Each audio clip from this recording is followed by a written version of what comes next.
Welcome. This presentation will be on the Phoenicians and the HYPERBOREans. This video will elaborate more on the ancient Irish connections that I have made in previous videos. This presentation is based and inspired by Michael Tartaria's work, Irish Origins of Civilization. I want to start off by saying that I'm not a scholar. You shouldn't take my words for fact. Just consider the subject matter with deep thought and no judgment. Try to let go of your conceptions of the speaker and also your conceptions of reality. Most of what will be said will be considered out of the norm of traditional mainstream history, but even some people who consider themselves to be alternative researchers still find some of the content I'm presenting hard to believe. The subject at hand really takes critical thinking to connect all the dots. We've been fed lies most of our life, and it's not surprising that we have no idea who we are or where most of our cultures came from. My goal of this presentation is to help start others on their journey of curiosity and critical thinking when it comes to human origins, cosmology, and ancient antiquity. What we have today is a culture who's constantly manipulated by alternative mainstream research. Most people actually believe that ancient aliens on TV is alternative research, when this is obviously propaganda to blind the people who actually think about the subject matter. Ancient Aliens doesn't want you to know our true history. And they definitely don't want you to know the true builders of the pyramids. I mean, come on, this is on the History Channel with Pawn Stars. Yeah, that ain't real history. I think with that said, we shall begin the presentation. At the end of the day, all I can say is that you must do your own research. The suppression of consciousness. Today, when we look at the majority of the population, what do we see? I mean, can we truly say that we're a culture that understands its past? In Plato's Timaeus, Solon is told by one of the priests in Egypt that they didn't even know where they came from. If the Greeks didn't know where they came from, what does that say about us? Today's people literally are incapable of thinking. We have the masses who are in groupthink, and anyone who thinks outside of the box gets whipped back into shape. America's ruled by corporations, and if corporations can be psychopathic, then what does that say about the media or the education system? It becomes obvious that empires can also become blind with the right to conquest. Why is it so crazy to believe that history can be rewritten?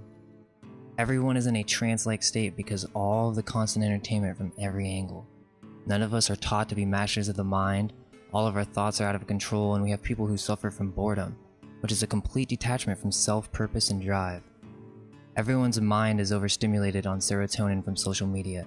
Then we have coffee, porn, and unhealthy diets all contributing to the inability to have deep thought. I think it's obvious that we aren't taught to be philosophical or to question the nature of reality. From Manly P. Hall's The Secret Teaching of All Ages.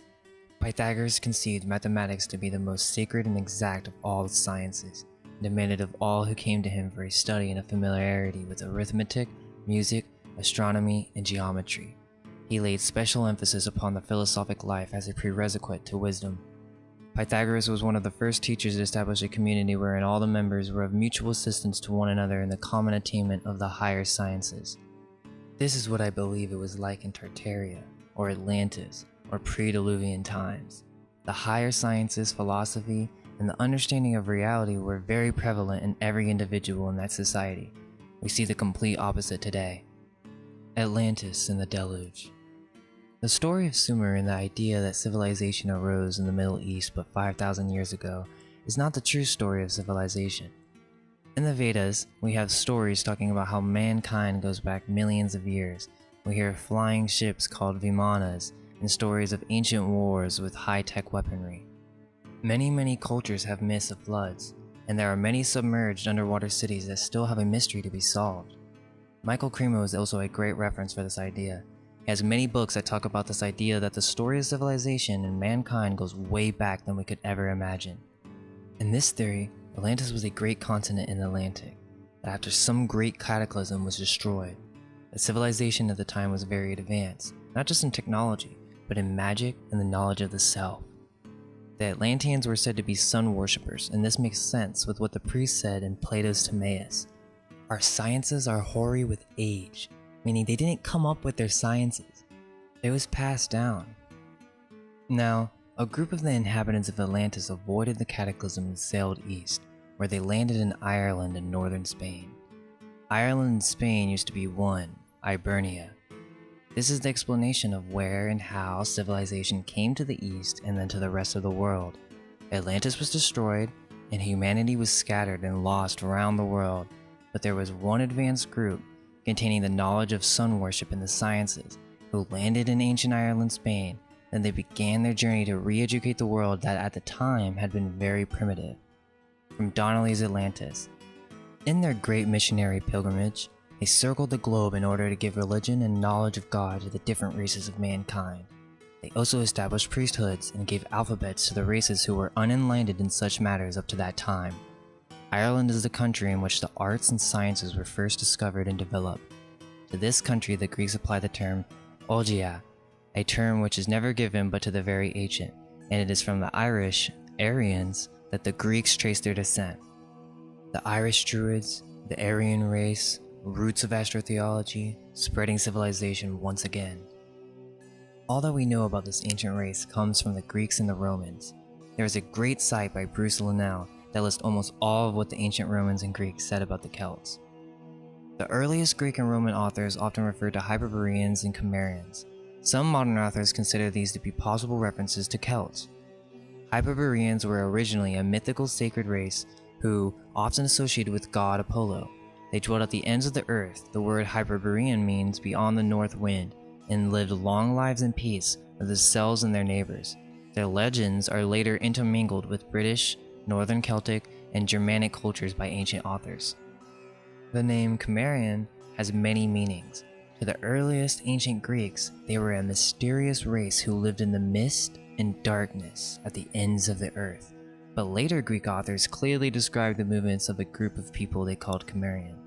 Now, I believe the earlier ones knew a deeper truth of a true history that actually happened, and then the later authors were just propaganda authors.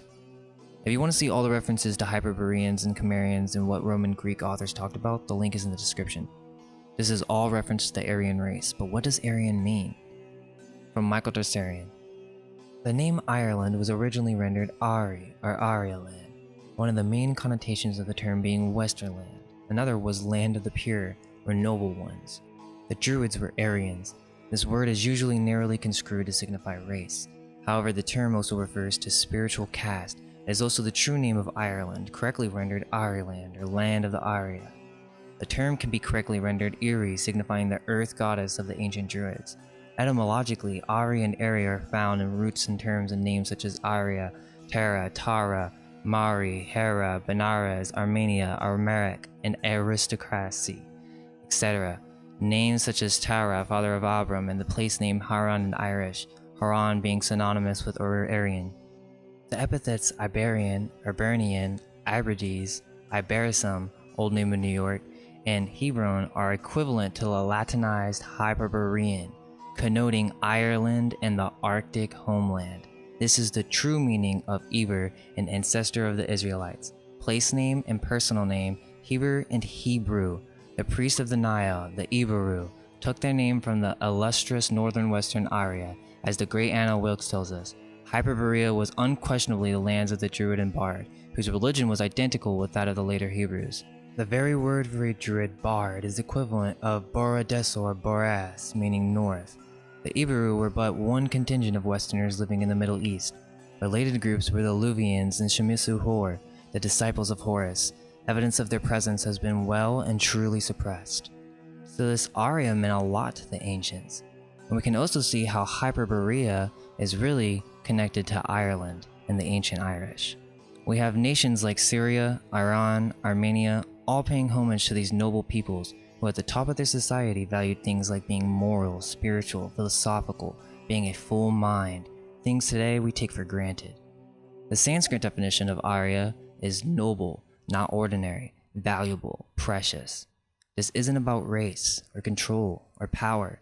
It's about understanding who we are and our past. Now, here's some mainstream Irish. Here's what Wikipedia says. What is known of pre-Christian Ireland comes from references in Roman writings, Irish poetry, and myth and archaeology. While some possible Paleolithic tools have been found, none of the finds are convincing of Paleolithic settlement in Ireland. Let me give you a hint on why nothing is found. From Conor McDarry. It was held by the leaders of the Roman Church and state, they were practically one, that all power should be centralized in the head of the church, who was also emperor of the state, and any and all religious institutions which in any way conflicted with this ideal were to be done away with. For this reason, the mystery cults were suppressed, and initiation into the ancient or esoteric mysteries where no religious establishment, worship, or practice would exist which would draw and hold men to it other than the Roman state church.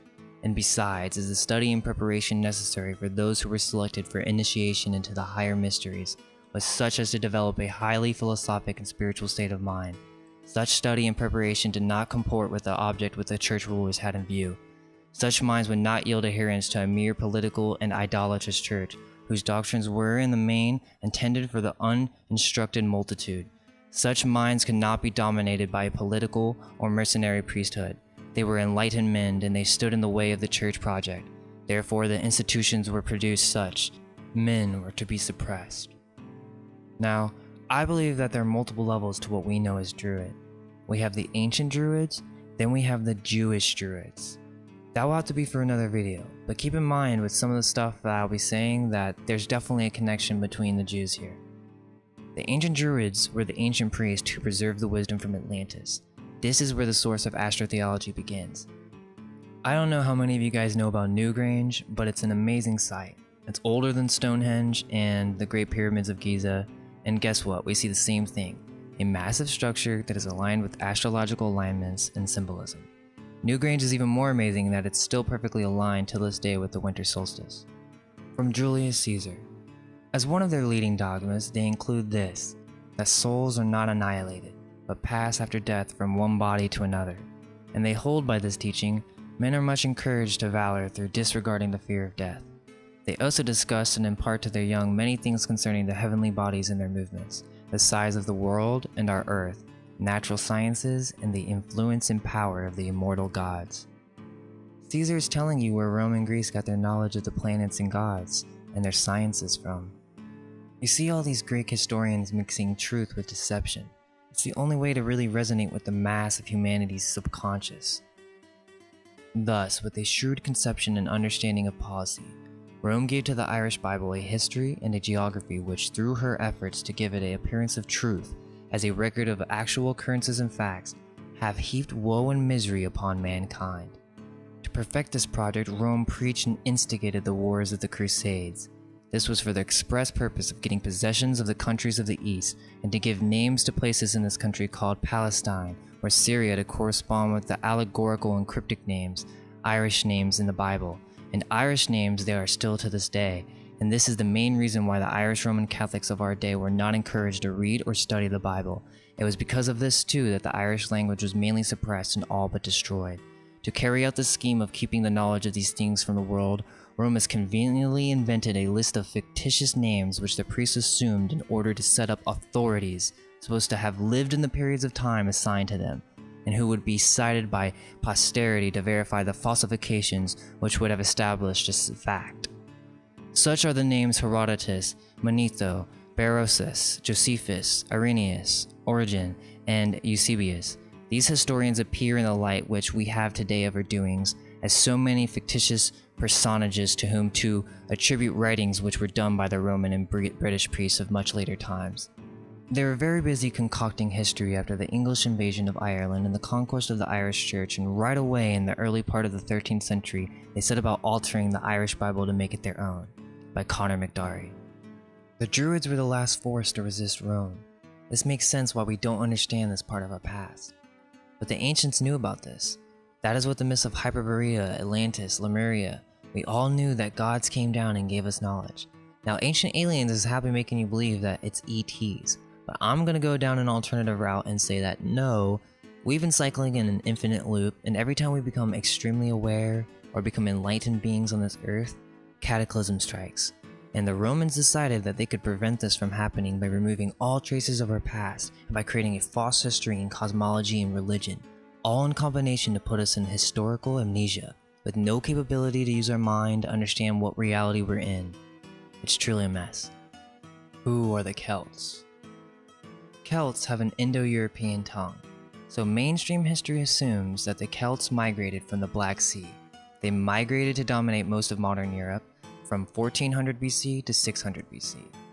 They say that they moved in northern Spain and they somehow preserved their culture here, and then they called it Galicia. I find it funny that they say they don't know what it means when I believe it's a later derivation of Gaul, Gallia. If we look up Gaul in a Gaelic dictionary, it says, a lowlander, a stranger from Gallus, a Gaul, the Gauls being the first strangers to visit or be visited by the Irish in pre-Roman times. Gala, a bitch. Gast, a bitch. G is possibly for gaslit. Pot has deduced Spanish gago, greyhound, which however is founded on canis gallicas. If you see my other videos, you would know that this is a common theme in history. When intruders take over, they come in, cause havoc, and then rename the land, the people, and then after a generation or so, the people don't even know where they came from. The people from Galicia are told their origins lie in the Black Sea, when really, some strangers came in and made this land their bitch. Also notice how Galicia has fantastic architecture. From the Odes of Pindar. Summary. Hyperboreans are described by Pindar as an ancient sacred people who worship Apollo and live without illness, old age, or strife. In his Pythian Odes, Pindar says they live in a place which cannot be reached by ships nor land, but in Olympian Odes, he seems to indicate they are associated with the source of the Danube.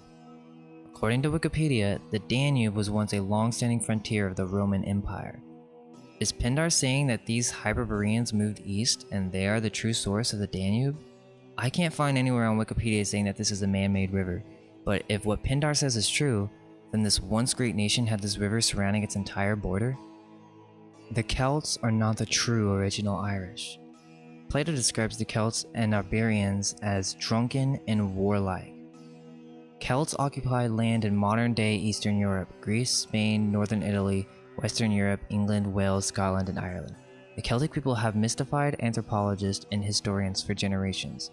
They were a non-literate culture whose history and literature was preserved through oral tradition. The origins of the Celts are shrouded in mystery. I found these quotes from this one article where this researcher was discussing whether the term Celts was even used in Ireland before the 1800s. Whatever about whether the Celts ever did come to Ireland, what is undeniable is that medieval Irish and Welsh writers said absolutely nothing about a Celtic past, nor did they suggest that the Irish and Welsh people had an affinity for one another based on the shared heritage. In other words, before the year 1700, no one called the Irish and Welsh Celts, so where did the idea that we are Celts come from? My own research has shown that the word Celtic rarely appeared in Irish newspaper in the early 19th century. Suddenly, the regularity of its use increased dramatically in the 1840s, it doubled again in the 1850s, and by the 1880s, archaeological excavations in Switzerland and in the 1850s revealed evidence of an ancient Celtic civilization that had once dominated Europe. Over a 20-year period, the Celts were established as a biological fact by scientists, given a glorious past by archaeologists, a sense of scholarly gravitas by linguists, and identifiable personality traits by literatures. This made Celticness attractiveness to nationalists in Ireland and Wales, and by the turn of the 20th century, most people in both countries believed they were Celts. So I'll end with the Celts here, but I want to just basically end with there's definitely a cover-up of a once great nation. And I think the real hint, or what we should be looking towards, is the Hyperboreans. Hyperboreans and Tartaria. The Hyperboreans must be the ancient empire that we are calling Tartaria today. Who else could come to such great knowledge? I would say it's the people who are not dying and living extremely long lives. These Hyperboreans must have a connection to the Irish. It must be that the ancient Greek historians fantasized these ancient peoples to make it seem like a legend. This is what I think. The Irish, after the flood, spread east, and at this time they had advanced technology and advanced spirituality, so much so that they had long lives. The book Natural Magic talks about Tartaria having these large brass wind instruments that would make a pleasing sound for the whole city. This sound, I believe, had a magnetic effect on the body, allowing them to live long lives. These people created these great cathedrals for healing, energy, and learning. I think at this time the ancient Hyperboreans, or Irish, had spread out to all around the world, mixing with multiple cultures. Let's look at this map again. I believe these massive cities were generations after the Hyperboreans spread out to East Russia, India, Africa, And from here, I'm positive that a variety of different cultures sprung and mixed. I think that the Celts, after the cataclysm, were different confused tribes that were spread out all over Europe and the Middle East. Myths arose talking about the mythical origins of this great empire, and that is why these tribes made their way back to Hibernia, or ancient Ireland. These savage, barbaric tribes, as portrayed by the Greeks, are what mainstream history says the Irish came from. Not just that, most of Europe. When the truth is, it's lies mixed with truth. These invading tribes back into the homeland probably did take a lot from the native culture, and that is why this lie works, because there is a similarity, but nonetheless, the ancient Aryans or Hyperboreans were not savages. So why is it that we have been fed this lie? Well, the Phoenicians are this Hyperborean race. The Phoenicians are just a cover name for these Hyperboreans as they spread east through the generations. This also got mixed with other tribes, so there's a lot of confusion. This explains why the Phoenicians were so advanced and where they got their writing system from. Not only that, but where they got their knowledge of architecture. Phoenicians and the Hyperboreans. Until the late 1800s, most of the info on the pre-Hellenistic Eastern Mediterranean came from the Hebrew Bible. The glory of the Phoenicians is in the Bible. They are claimed as ancestors by snooty Lebanese, and they were ancient millionaires who shipped purple dye and cedar wood to the world's wealthy. Phoenicia.org. Let me repeat this quote. They also established priesthoods and gave alphabets to the races who were unenlightened in such matters up to that time. Ireland is the country in which the arts and sciences were first discovered and developed.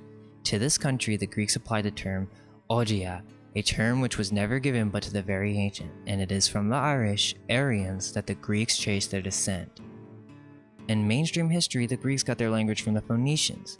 To me, this is some type of distraction from the real origin. They want you looking to the Mediterranean for the origins of the Greeks.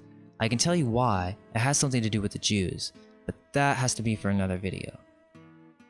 Quote, the first thing to clarify when it comes to the Israelites concerns the origin of the name Israel. This name was not original to the people mentioned in the Bible, whose center was Jerusalem. None of the cities of the Hyksos pharaohs and their people bear the title Israel. The term originated with the Irish and with the Phoenicians, who had erected prominent and sophisticated cities all over Eastern Europe, Asia Minor, and the Levant. The Phoenicians were originally of Irish extraction, and they had some of their most important bases in Ireland and Scotland. Not only were the Phoenicians expert sailors, but they made good use of land bridges that once existed between Scandinavia and England, and between England and Ireland. Michael Tersarian. The Phoenicians were indeed extraordinarily gifted men. They were one of the first races to devise and employ a sophisticated alphabet, construct great cities and temples, make paper for writing, and sail the seas of the world. The fact is, they were the Arya, or adepts of the highest order. They were master architects, astrologers, shipwrights, mariners, healers, and scientists. We believe the Phoenicians were, like the Scythians, originally from the West. They preserved the secrets of the megalithic construction and many other ancient arts. They may have been the original builders of many temples along the Nile. This is what the Old Testament hints, and what a great deal of miscellaneous Masonic literature suggests. Quote, as our scholars have failed to see the difference between Israel and Jews, they have completely confused the issue, and when they speak of ancient Hebrew, they mean Phoenician. The oldest Hebrew manuscripts date from AD 489, is a roll and was found in the Karaite synagogue in the Crimea. The Targum's version of the Old Testament does not date any earlier than the Babylonian captivity of the Jews, and it was written in the Aramaic Chaldee language, and even of that version there is not BC in existence. So when our scholars speak of the ancient Hebrew of the Israelites, they mean Phoenician evidently, for they never have seen it written on any scroll, only on the Salam inscription, the Moabite stone, and the Phoenician engravings of the East, the Mediterranean, southern Russia, and Europe, particularly in Britain. The early Phoenicians were known to have referred to themselves and their kings by the term Got or Goat, signifying goats. This is where we derive the words God and good, and where place names such as Gotland and Goatburg, etc. come from. The Goths were called the Goths by the Romans. These Caucasian Goths considered horned animals such as stags and goats to be sacred symbols of their people and gods. This goes with what Moon was saying about the ram in Tartaria Part 1 and the connection to Egypt. Quote, it was they, Phoenicians, and not the Israelites who were the creators of the alphabet, the great temple builders and the world's finest seafarers, astronomers, and adepts. What they still hesitate to accept is the Irish origins of Phoenicians. This fact has been obscured due to the geographical dispersion of the Phoenicians. As we have said, the dispersion was a necessity after the age of catastrophe. In summary, I do not think that the ancient Irish or the Hyperborean peoples should be considered Celt. The term Celt has been used for many things, to imply that the ancient Irish came from the Black Sea and were olive-skinned thousands of years ago. I'm not buying it. The Hyperboreans are the true builders of these amazing buildings and are the source of where we should look in the origins of the Tartaria conspiracy. The people that we know today as the Phoenicians are these Hyperboreans, many generations after spreading east. Let me also clarify on what I'm not saying. The Tartars are not the Irish. I'm saying that they have their origins in the Irish, or the ancient Hyperboreans. Great Tartaria must have been a product of these people. If you watched my last video, I talk about Phoenicians, churches, sound vibration, and high tech. And I honestly think that these Hyperboreans are connected to all that. They didn't die, they lived in peace, they had great wisdom. I think these are all attributes that lead to an advanced civilization. And then, it was stolen. I think this stuff is important because if we open our mind and try to imagine this as a possibility, then what does it say? Can we learn to do this again? Can we learn to heal our bodies? Master our minds? Master reality? What if we could live for hundreds of years? And don't say it's crazy, because when you think that, what it really means is that deep down you have a foundation of what reality is, meaning you truly believe it to be a certain way. And the reason you think this is so crazy is because it would mean that reality is not what you thought it was. Well, I'm willing to argue that none of us really have a clue what reality is. We should really let go and just research, trust our intuition, and work with others to come to a conclusion, because otherwise, we are just perpetuating the dark ages. Well, thanks for watching, and let our minds be unveiled. Let go of everything you think to be true. Relax the mind and ask the question, do I truly understand what this reality is?